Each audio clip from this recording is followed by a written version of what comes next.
बहुत समय पहले की बात है।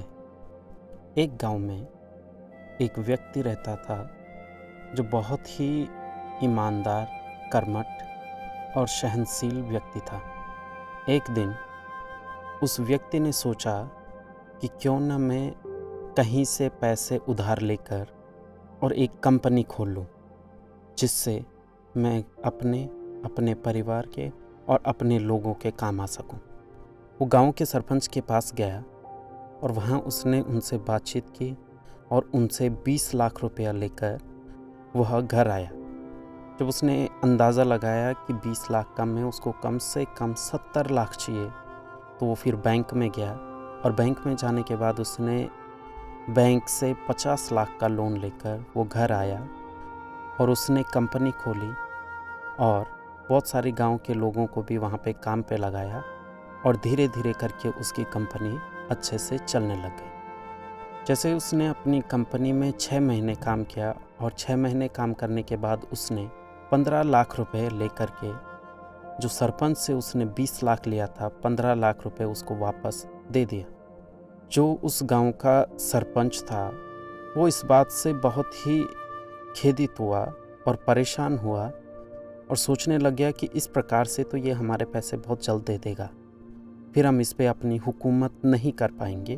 तो उसने और उसके बेटे ने यह डिसाइड किया कि कैसे न कैसे करके इसको रोकें और इसको बर्बाद करें। और उनकी इसी सोच ने उस व्यक्ति के जीवन में वो भूचाल लेकर आए जिससे उसका पूरा जीवन तबाह हो गया।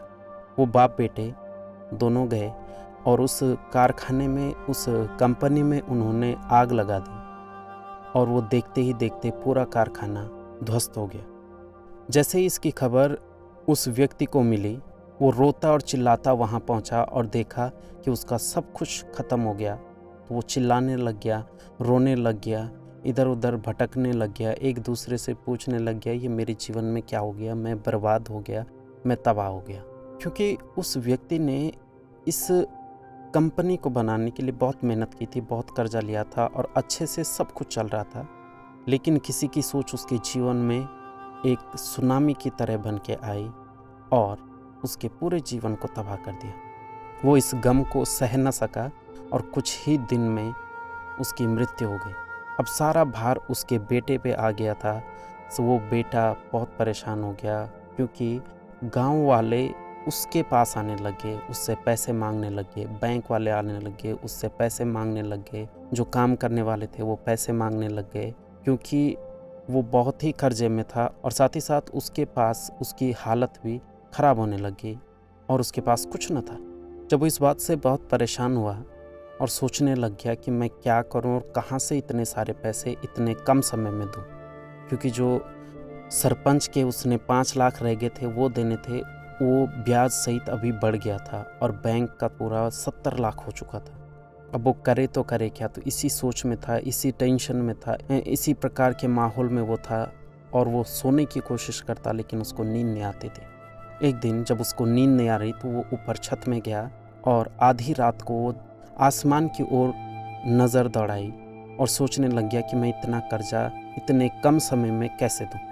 अचानक से उसने देखा कि एक आसमान से एक तारा गिर के नीचे आया और उसने देखा कि वो डायरेक्ट वो तारा जो है उसके खेत में गिरा।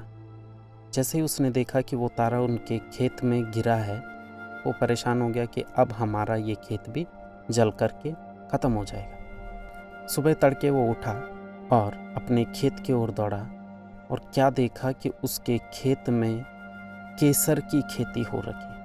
उसके पास जो भी ज़मीन थी सारी ज़मीन पर केसर हो रखा था। तो कुछ समय के लिए उसे लगा कि शायद वो नींद में है, लेकिन बाद में उसको एहसास हुआ कि वो सचमुच में उसके खेत में केसर हो रखा है। वो इस बात से खुश हुआ और उसको एहसास हुआ कि शायद मेरे पापा ने मेरी हालात को या मेरी परिस्थितियों को देख करके ये अनुग्रह किया। उसने वहाँ से 5 किलो केसर लेकर के वो मार्केट में गया और वहाँ पे उसने उसे बेचा और जो पैसे थे उसे लेकर के वो सरपंच के पास गया और उसका सारा पैसा सूद समेत उनको वापस कर दिया। इसी प्रकार से कुछ दिन और केसर बेच करके वो बैंक की भी सारी रकम को सूद समेत बैंक को वापस कर दिया। अब इस बात से सरपंच और उसका बेटा वो लोग परेशान हो गए कि इसने इतने कम समय में इतनी बड़ी रकम कैसे वापस कर दी।